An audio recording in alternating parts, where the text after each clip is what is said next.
que será caminar junto a ti.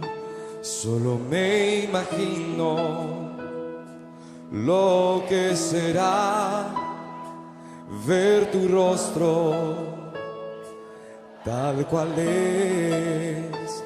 Solo me imagino, solo me imagino.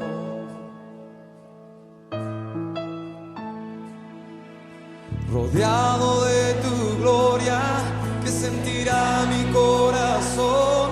Danzaré en tu presencia, o en quietud me quedaré, o de pie ante tu gloria, o de rodillas yo caeré.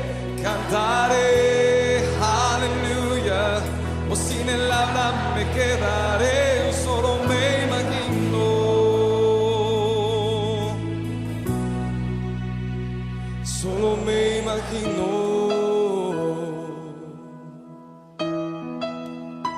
Solo me imagino, ese día vendrá y me encuentre yo de pie frente a Dios.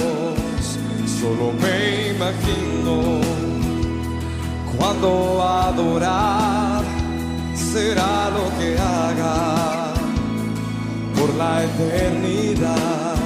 Solo me imagino,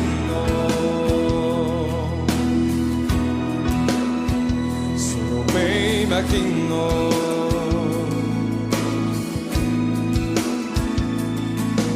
Rodeado de tu gloria, que sentirá mi corazón.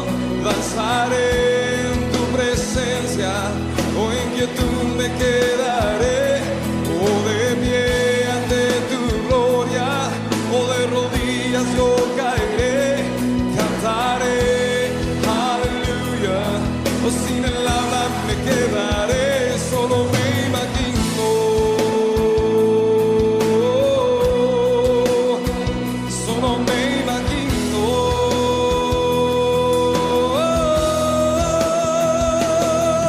Rodeado de tu gloria, que sentirá mi corazón.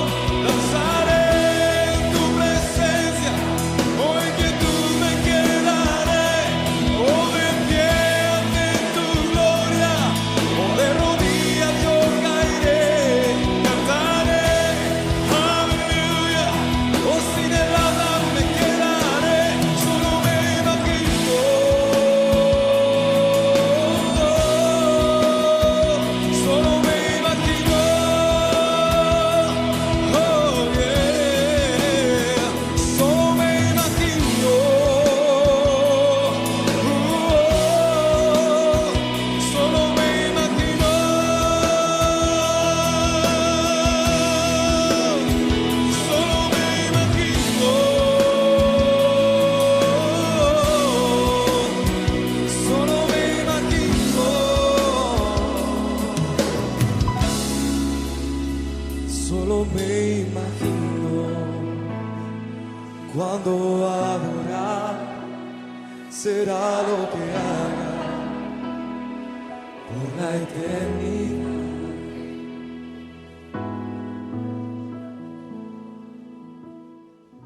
Dios te bendiga en este precioso momento que tenemos para compartir. Mi deseo es que el amor de Cristo te acompañe en la senda en que estás caminando y que siempre sepas cuán amado y deseado eres por el Dios que te creó y el Dios que te ha moldeado a imagen y semejanza de su Hijo, si has conocido a Jesucristo como tu Salvador. Yo quisiera invitarte al Salmo 16. Es uno de mis salmos favoritos. El Salmo 16 es bien breve, pero tan lleno de fortaleza y esperanza cuando estamos pasando momentos difíciles. Es un salmo escrito por el rey David, le llamo Mictam de David. Mictam significa, aunque el término es un poco oscuro, usualmente es una referencia a un salmo dorado, un salmo que usualmente habla del rescate que Dios trae a nuestra vida y que son valiosos. Vamos a leerlo en el nombre del Padre, del Hijo y del Espíritu Santo. Dice David, guárdame, oh Dios, porque en ti he confiado. Oh alma mía, dijiste a Jehová, tú eres mi Señor. No hay para mí bien fuera de ti. Para los santos que están en la tierra y para los íntegros es toda mi complacencia. Se multiplicarán los dolores de aquellos que sirven diligentes a otro Dios. No ofreceré yo sus libaciones de sangre, ni en mis labios tomaré sus nombres. Jehová es la porción de mi herencia y de mi copa. Tú sustentas mi suerte. Las cuerdas me cayeron en lugares deleitosos, y es hermosa la heredad que me ha tocado. Bendeciré a Jehová que me aconseja, aún en las noches me enseña mi conciencia. A Jehová he puesto siempre delante de mí, porque está a mi diestra, no seré conmovido. Se alegró por tanto mi corazón y se gozó mi alma. Mi carne también reposará confiadamente, porque no dejarás mi alma en el Seol, ni permitirás que tu santo vea corrupción. Me mostrarás la senda de la vida. En tu presencia hay plenitud de gozo, delicias a tu diestra para siempre. Dios bendiga su palabra. En tu presencia hay plenitud de gozo, delicias a tu diestra para siempre. Vamos a orar. Padre amado, gracias por tu presencia, porque en ella hay plenitud de gozo, porque hay plenitud de gracia. Y en esta hora nosotros nos acercamos confiadamente a ese trono de gracia y pedimos tu bendición, pedimos que nos ayudes a ver las palabras escritas por tu siervo David por inspiración del Espíritu Santo. Oh Espíritu de Dios, tú que las inspiraste, ahora tráelas a nuestros corazones para que recibamos fortaleza y vida, porque tu palabra tiene poder y vida y nosotros lo anhelamos. En el nombre glorioso de nuestro Rey Jesús, te lo pedimos y te damos gracias. Amén, amén y amén. Hace unos años atrás salió un artículo sobre los osos polares. Decía que ellos estaban muriendo de hambre porque una de las fuentes más vitales de alimentación de ellos, el salmón, no estaba llegando con la misma frecuencia y cantidad que en el pasado. Y la razón era sencilla, no está llegando a la mesa de los osos polares porque está en las mesas de nuestros restaurantes, está en las mesas de nuestras casas, porque el salmón se ha hecho muy popular en el menú de mucha gente en Estados Unidos y alrededor del mundo. Así que los pobres osos polares pues no tienen todo el pescado que nosotros nos comemos. La gente a veces quiere comer saludable, quiere comer su salmón y por supuesto lo hacen. Pero antes de que el salmón se hubiese convertido en un plato de gourmet para muchas personas, el interés de aquel entonces, antes del salmón, era el famoso bacalao. En inglés le llaman el codfish. Y ustedes saben que el bacalao se pesca en la parte norte del Atlántico, donde están las grandes colonias del bacalao. Desde allá se van a pescar y se traían a la costa este de Estados Unidos y de ahí se distribuía a todo el resto de la nación hasta la costa oeste. El problema era que muchas veces, aunque lo congelaban para transportarlo congelado hasta otros lugares, cuando llegaba la gente se quejaba de que no tenía el mismo sabor.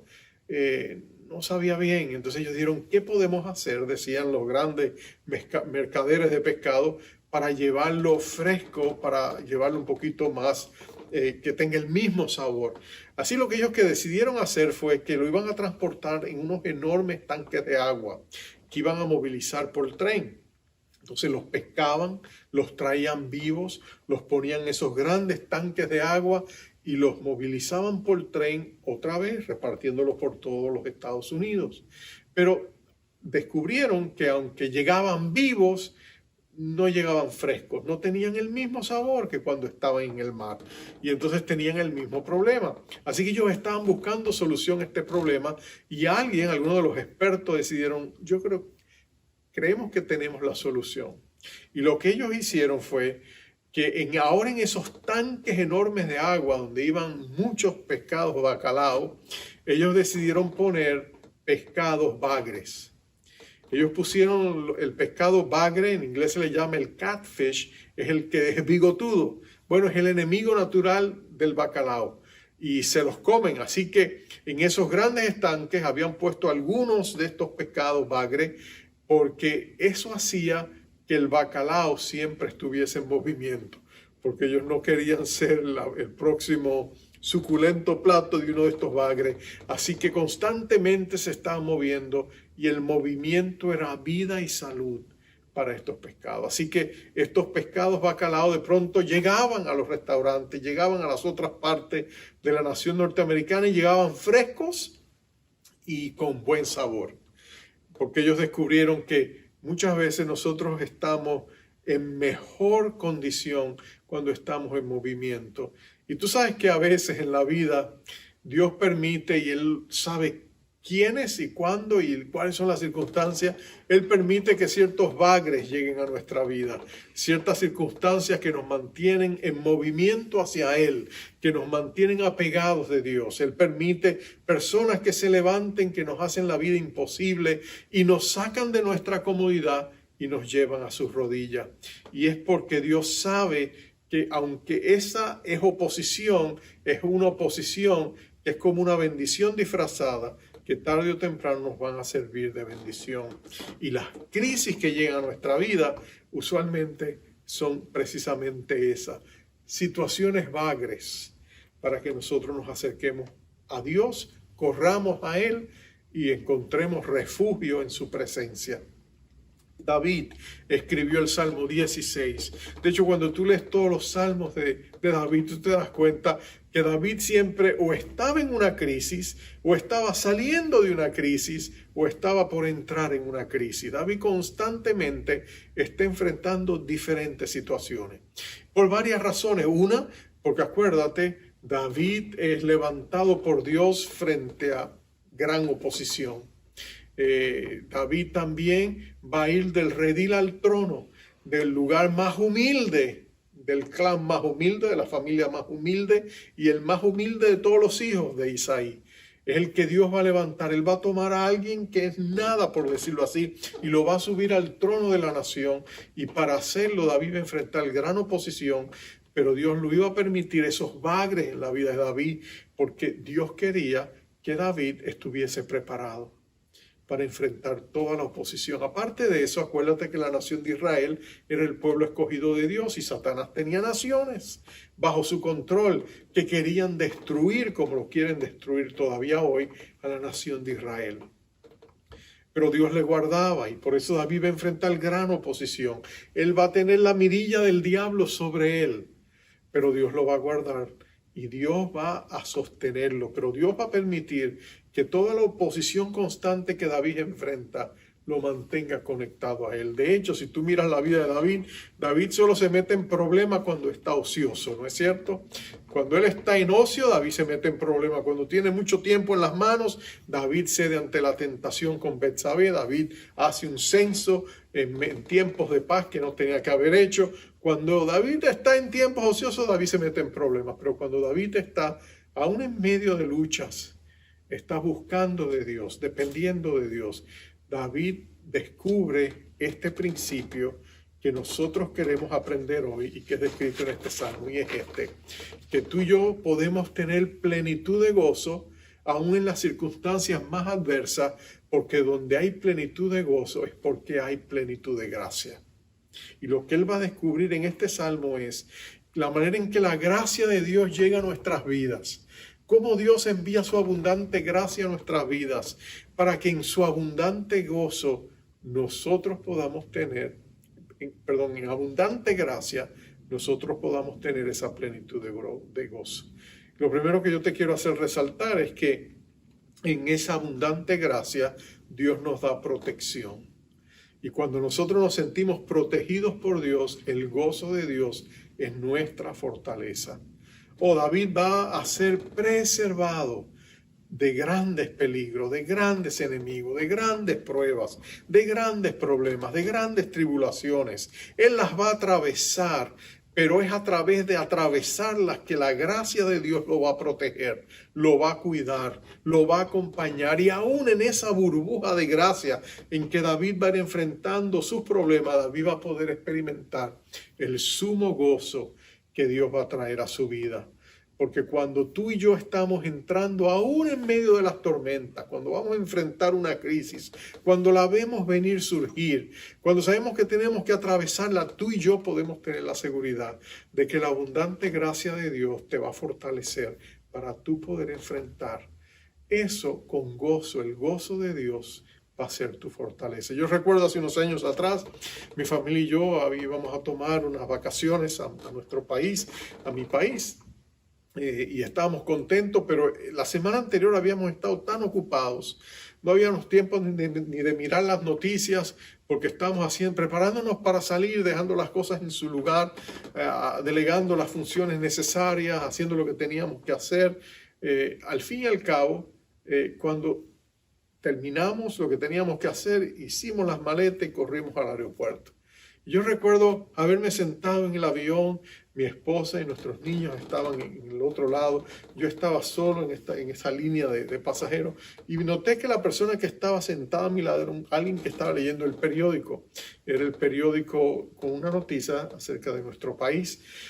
Cuando yo miré el titular decía, huracán viene para Puerto Rico en 2 días. Y yo le interrumpí, le dije, perdona que le moleste, pero ¿no viene un huracán para Puerto Rico? ¿Nosotros vamos a ir hacia un huracán? Y él me dijo, sí, se espera que llegue en 2 días, va a ser categoría 4. Y en ese momento yo estaba tentado, estábamos cansados después de todas las carreras, pero mi tentación era decirle a mi esposa y a nuestros hijos, mi amor, vamos a salirnos del avión, vamos a cancelar el vuelo. Lo menos que nosotros necesitamos es ir hacia un huracán. Pero ahí es donde nosotros tenemos que hacer la oración de David. Guárdame, oh Dios, porque en ti he confiado. Y ahí pues tuvimos que decir, no, ya no podemos volver atrás, la familia nos espera, Dios nos va a cuidar. Bueno, llegamos, pasamos por el huracán, la gracia abundante de Dios estuvo con nosotros, pudimos ser de bendición a los que estábamos allí y pudimos gozarnos en la fidelidad de Dios y en la protección de Dios. Dios fue bueno a pesar de nuestros temores. David está haciendo aquí una oración de preservación. David está diciendo que Dios es poderoso para guardarnos y para protegernos y preservarnos a través de las circunstancias en que estamos. Dios es poderoso para preservarte a ti en medio de un mundo, en medio de circunstancias, en medio de ataques externos o internos que tú puedas tener. Dios puede protegerte y preservarte frente a las maquinaciones del diablo.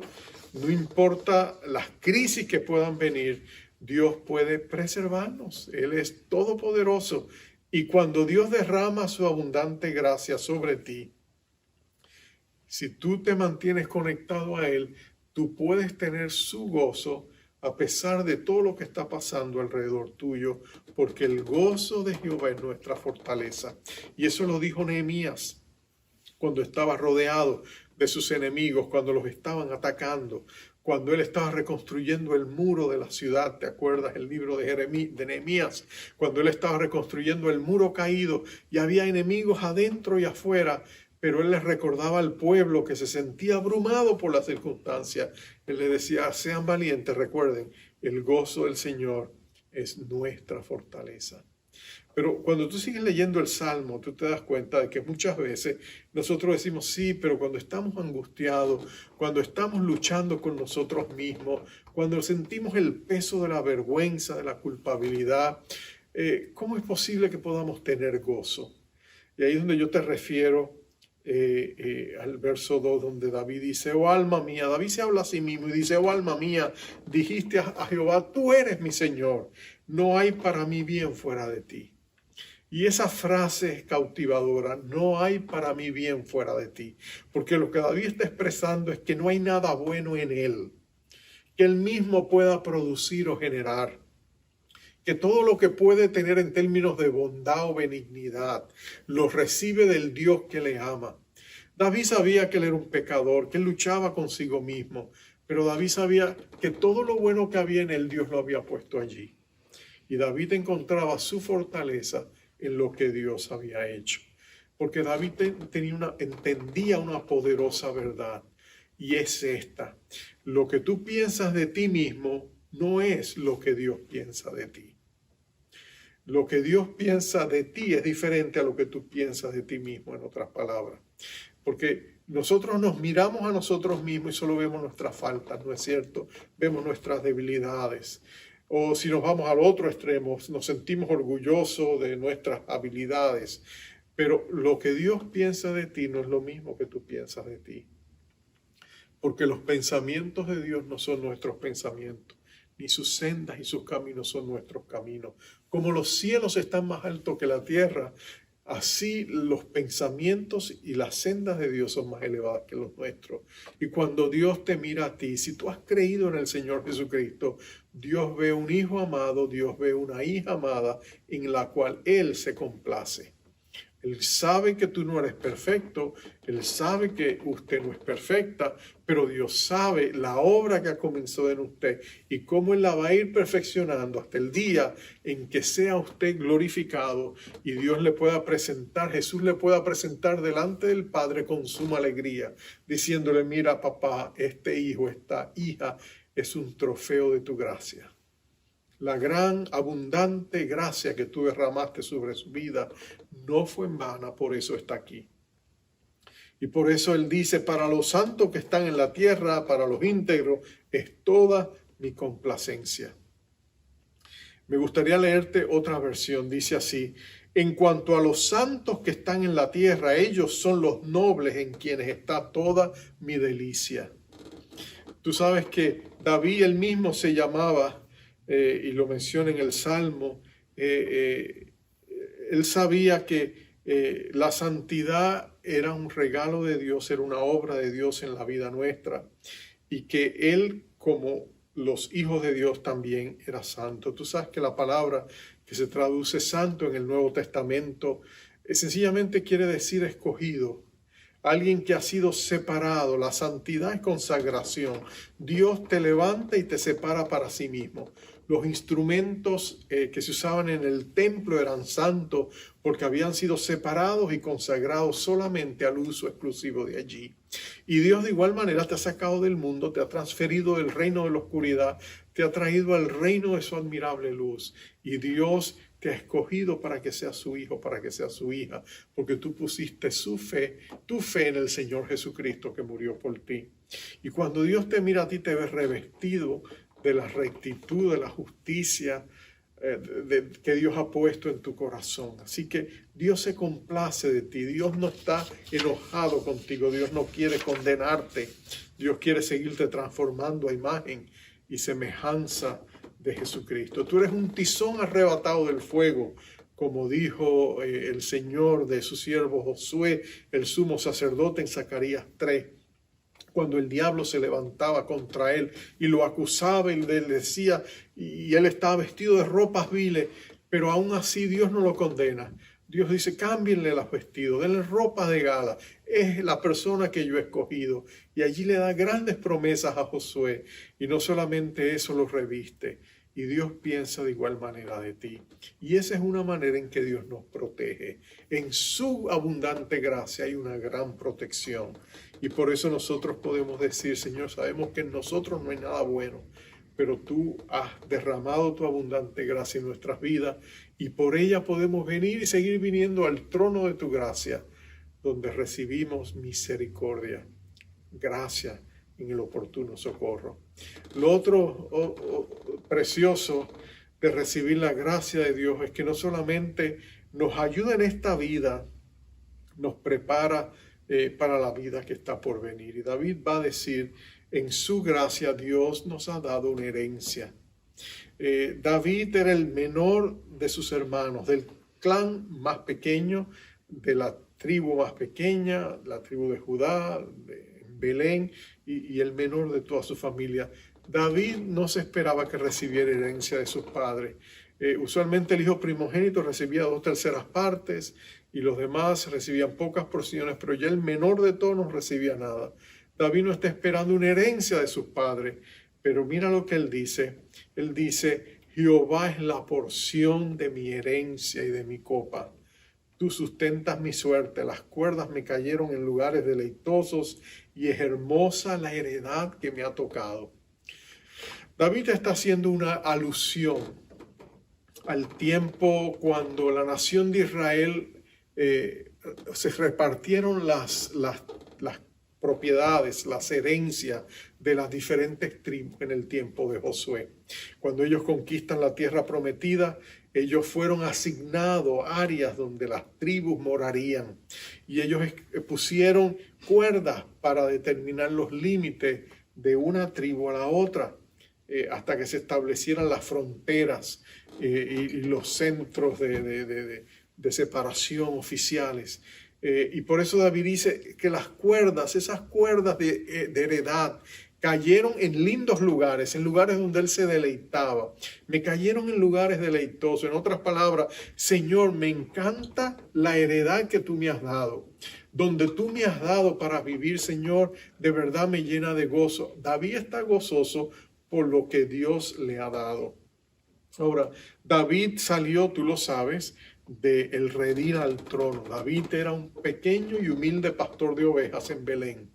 Y tú sabes que desde allí Dios envió a su siervo Samuel que lo ungiera para que David fuera el ungido de Dios, el futuro rey de la nación. Ahora, esa es una historia que de verdad pareciera algo escrito según la tradición del sueño americano, ¿no? De la persona que llega a este país con nada y logre el éxito y logra obtener todo lo que anhela en una tierra de libertad y de oportunidad. Bueno, pero déjame decirte, lo que David recibe es mucho más glorioso que lo que el sueño americano puede darnos. Porque la herencia de David no solamente es material, la herencia de David es espiritual. Dios lo escogió a él, el más pequeño de todos, para glorificarse en la vida de David.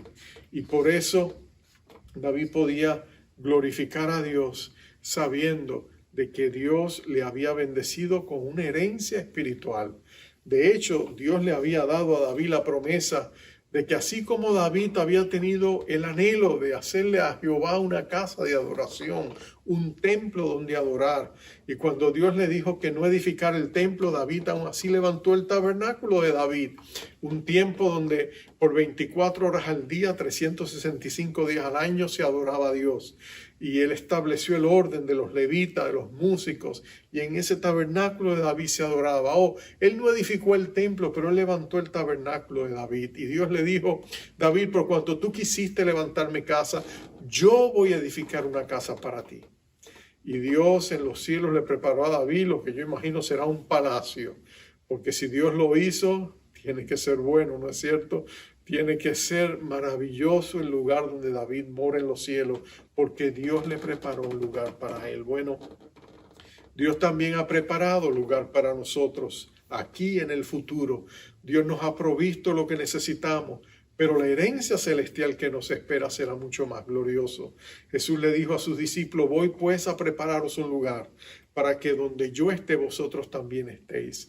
Y no hay duda en mi corazón de que el gran carpintero de Nazaret, el todopoderoso Dios, nuestro Rey Jesús, ha estado preparando la mansión y la residencia de cada uno de sus siervos, para que cuando vayamos al cielo descubramos la riqueza que ojo no ha visto ni oído ha escuchado, ni se ha concebido en el corazón del hombre lo que Dios ha preparado a los que le aman. Y cuando tú y yo vayamos al cielo vamos a descubrir que lo que Dios ha preparado para nosotros es maravilloso, es indescriptible. Porque hemos sido bendecidos con toda bendición espiritual en los lugares celestiales en Cristo Jesús. Y somos hijos e hijas de Dios, somos la aristocracia del cielo. Hasta los ángeles nos mirarán con asombro, reverencia en los cielos por el gran privilegio que Cristo nos ha hecho y nos ha dado a través de su sacrificio en la cruz del Calvario. Tenemos una gloriosa herencia. Pero termino con mi punto final. Cuando tú vives esa vida, tú recibes abundante gozo, porque la gracia abundante de Dios te da razón para tenerla. Pero esa gracia no solamente es para lo que tú recibes y para lo que te espera.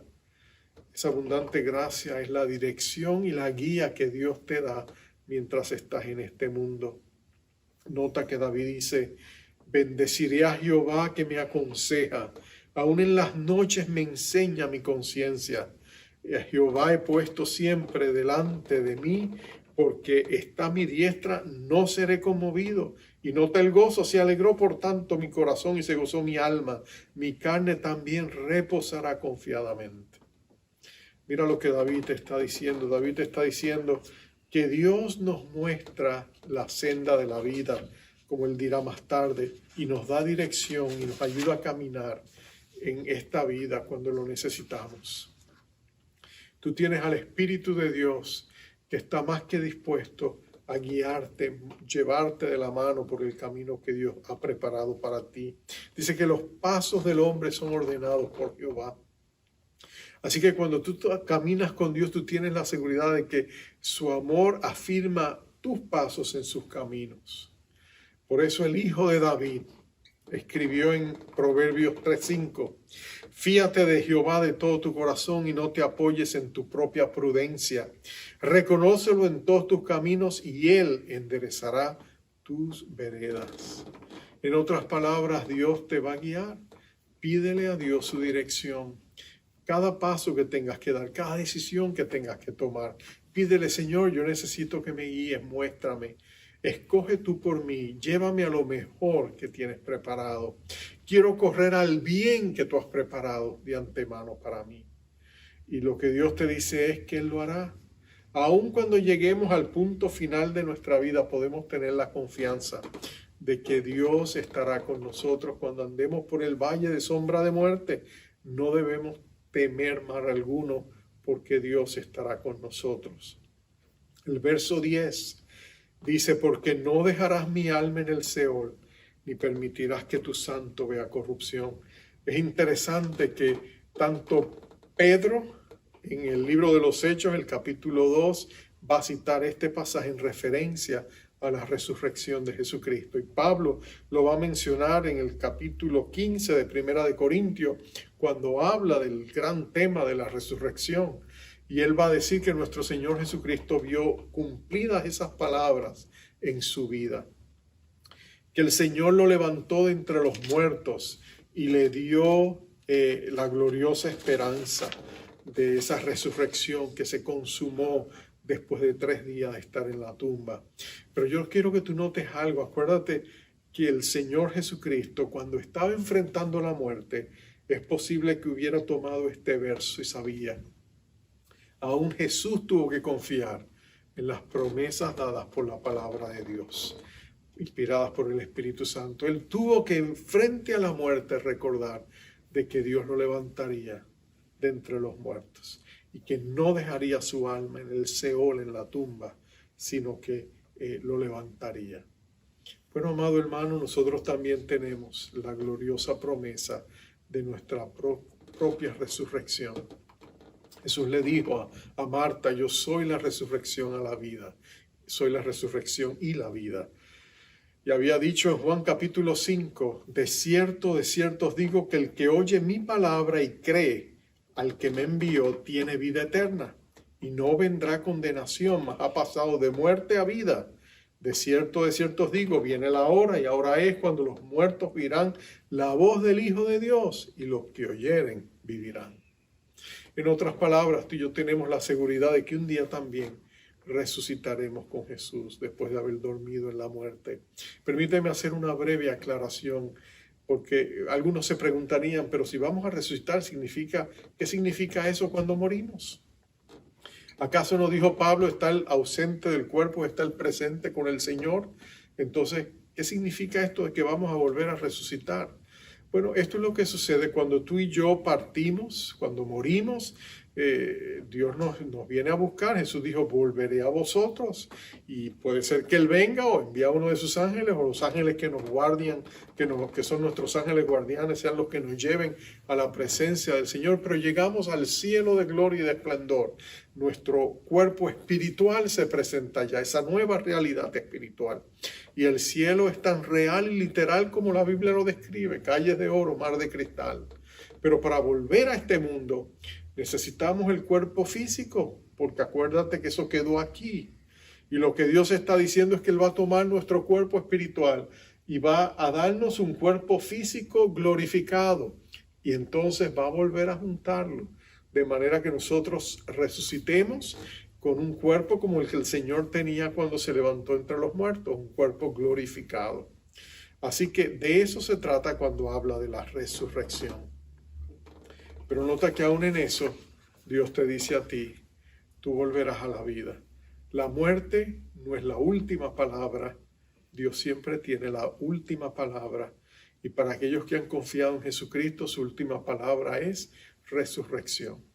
Y si Dios pudo tomar un puñado de polvo y darle forma y luego soplar y hacer un hombre y darle aliento de vida, Dios sin duda puede tomar lo que haya quedado de ti, haya sido polvo o cenizas, Dios puede volverles a dar vida. Nada es imposible para Dios.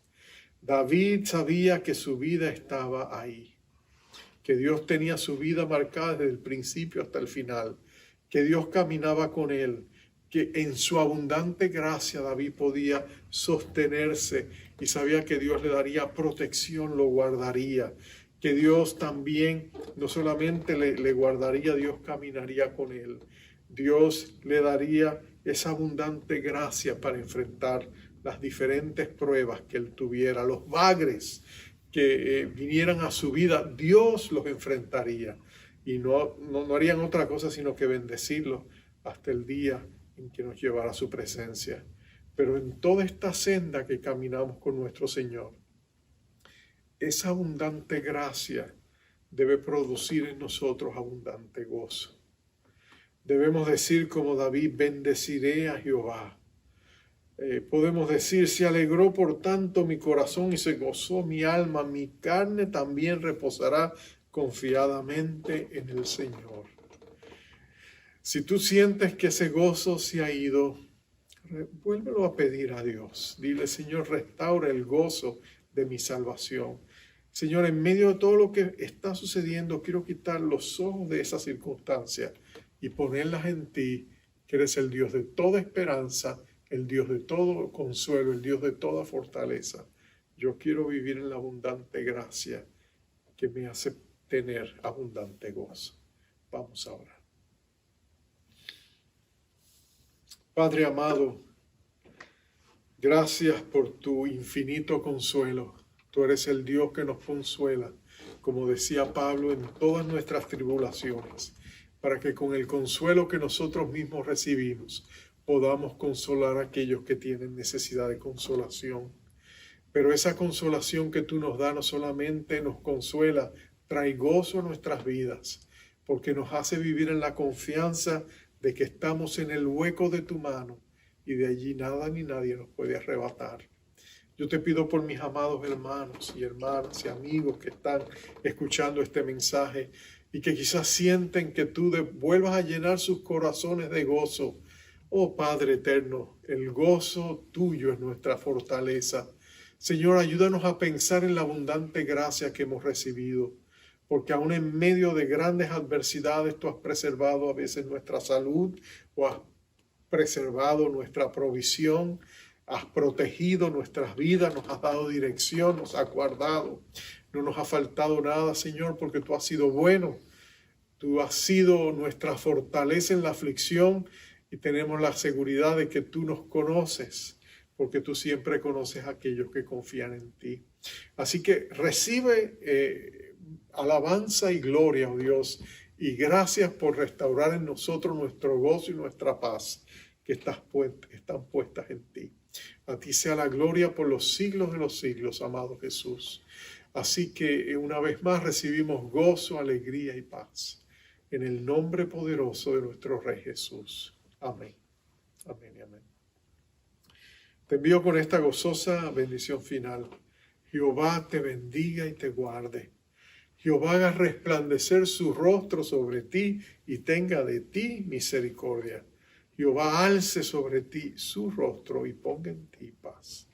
Bendiciones, amados.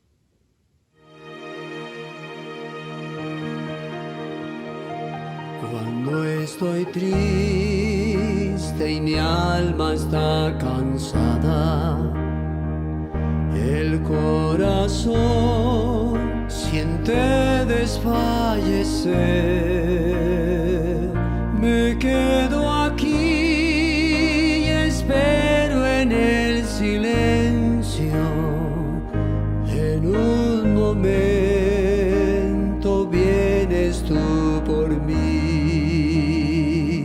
Cuando estoy triste y mi alma está cansada, el corazón siente desfallecer. Me quedo aquí y espero en el silencio. En un momento vienes tú por mí. Tú me levantas sobre las montañas. Tú me levantas en la tempestad. Fuerte soy si estoy sobre tus hombros. Tú me levantas cada día más.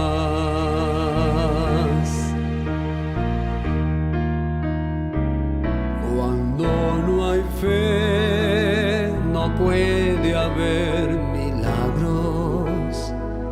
Cruzando mar tan solo y sin amor. Cuando pensé que mi alma había muerto, llegaste tú como la luz del sol. Tú me levantas sobre las montañas. Tú me levantas en la tempestad. Fuerte soy si estoy sobre tus hombros. Tú me levantas cada día más.